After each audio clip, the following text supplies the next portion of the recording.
Asked to be recognized. Senator from Oklahoma. Mr. President, over the past, well, first of all, let me just agree with the senator from Nebraska. She's exactly on target here. This is the problem. We're in a, I've said several times, I cannot remember a time that we have not been, that we've been a greater threat than we are today. Over the past 2 weeks, just kind of let you know where we are now. The Armed Services Committee held 2 classified sessions and 2 open hearings on Afghanistan. That's the committee that made these, actually had these in their schedule. These are really eye-openers, and I think we have a lot of time to uncover about what happened and where we go from here. First, we heard from General Miller, the commander on the ground in Afghanistan through July. He went up to July period of time. Then we heard from the Pentagon's top policy official, Colin Kahl. In open testimony, we heard from Secretary of Defense Austin, the President's top military advisor, General Milley, General McKenzie, who is in charge of the combatant command that oversees the Middle East. We also heard from 2 outside experts with decades of experience following Afghanistan and the region.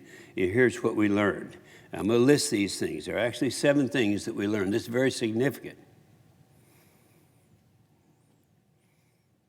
One, we learned that top military leaders advised President Biden to keep at least 2,500 troops.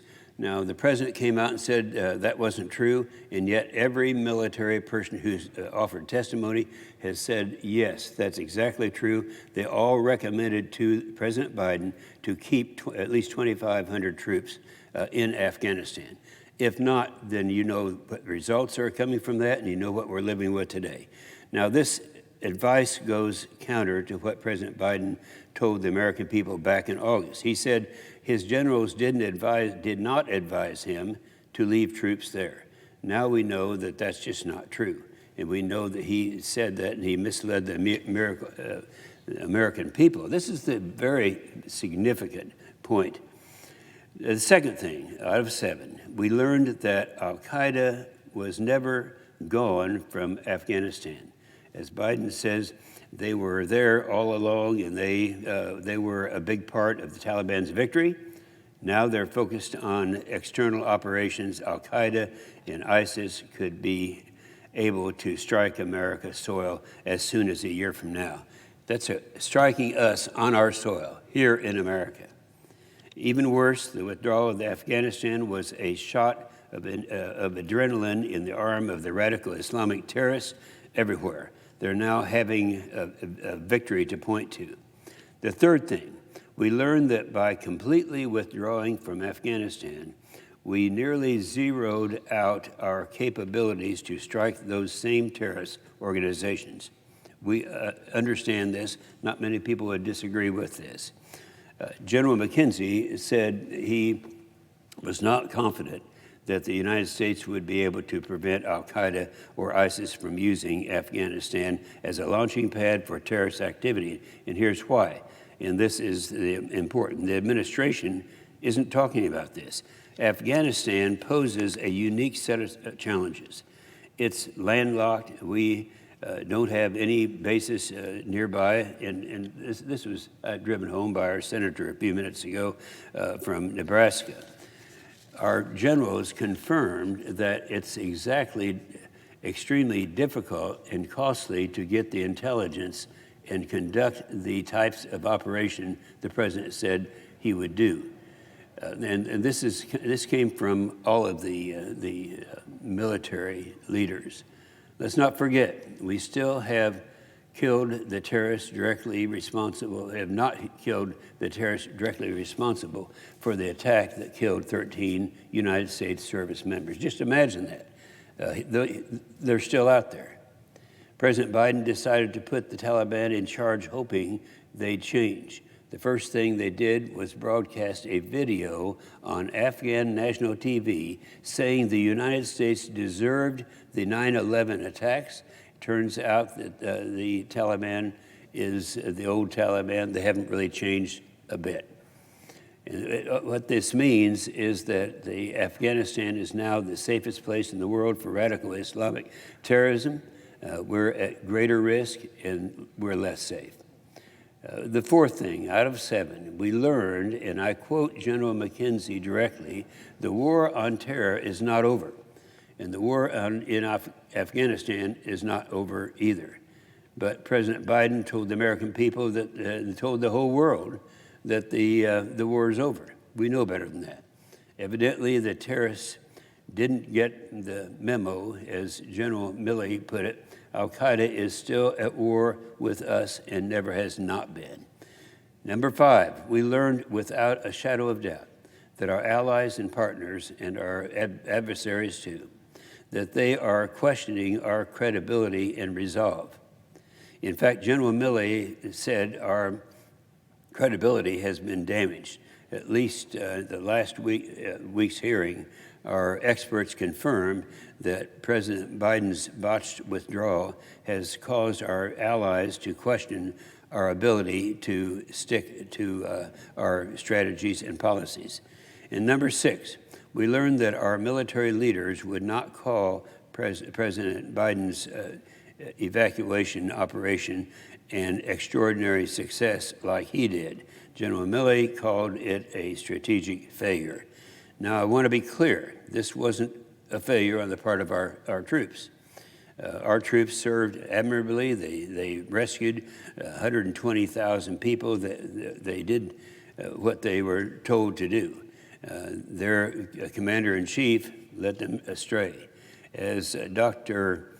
Vali Nasser said just the other day, he told the committee, our committee, last Thursday, the end game in Afghanistan was not our finest moment. That is an understatement, and that's someone trying to figure out some way to justify what went on. And lastly, 7, we learned that President Biden simply ignored the conditions-based approach. Now, one thing I'll say about the previous approach, people are confused as sometimes what our previous president said. He had a condition-based approach, and the hallmark or the center of that condition base was that we would leave troops there to protect our Americans. We don't know right now even how many Americans are there. So we learned that President Biden simply ignored the conditions-based approach. President Biden could have easily said, quote, the Taliban has not met our conditions. We're going to stay in Afghanistan and ensure no terrorists are able to hit us. And that's what his military advisors recommended that he say, and he didn't do that. In fact, President Biden ignored the conditions on the ground and instead decided to accept a significant amount of strategic risk.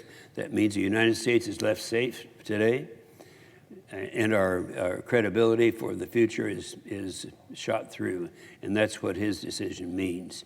We lost credibility because we left Americans and our Afghan allies behind. No one will believe what America says after this. And I'm not sure why they should. I can't think of a time in history that this has happened. This is something that just was brand new. One thing we didn't get clear answers on, despite the repeated bipartisan requests, exactly how many Americans and Afghan partners did we leave behind, and what's going to happen to them. DOD pointed out to the State Department and vice versa, and that's just unacceptable. We don't know how many people we left behind. You know, the Secretary actually made a statement approximating at one time between 300 and 400 and 500, and the next approximation was closer to 10,000. So we don't really know that. It's bad enough that we leave them behind, but we don't even know how many people we leave. So these are the answers. This is why I'm going to continue calling for more hearings until we get them. We got to get the answers to this. This isn't going to go away. And why does all of this matter? America is less safe than we were before because President Biden's decisions. 6 years ago, former Secretary of Defense Robert Gates said, quote, I think Biden has been wrong on every major foreign policy and national security issue over the past 4 decades. America is now more vulnerable to terrorist attacks. We all understand that, and the whole world understands that. And we have no plan to meet that threat. We also have to think about what this means for our biggest challenge, and that is, of course, our challengers of China, Russia, North Korea, Iran. They're all celebrating now. China is engaged in a historic nuclear buildup, one that we've never seen anything like before. Russia just conducted its largest military exercise in 4 decades. They are watching this debacle and thinking how weak America looks. You know, if President Biden can't get counterterrorism right, how can his administration put together a strategy to confront China and Russia? Unfortunately, the strategic failure of our Afghanistan exit is encouraging our adversaries to test us, the exact opposite of deterrence. And that's what I'm worried about now. I'm more worried about it after last week. That's why I'm going to keep fighting for more open hearings so the American people and our adversaries and our enemies and our friends will understand what it's all about, and this would be the real America, not what they experienced recently. So that's why I continue to push for adequate defense funding to make sure that we prioritize nuclear modernization and to pass this year's NDAA as soon as we can get it to the floor. And by the way, this is the one bill that I have every expectation we will get. The NDAA, the National Defense Authorization Act, is one that we have passed for 61 consecutive years. I have every expectation that we will do it now. I don't like the idea that the Democrats are putting this off and as if there is a threat out there. I don't think that's going to happen. But that's why we got to keep getting to the bottom of this. We've taken up some big hits out there, and we got to recover. Okay? With that, I yield the floor.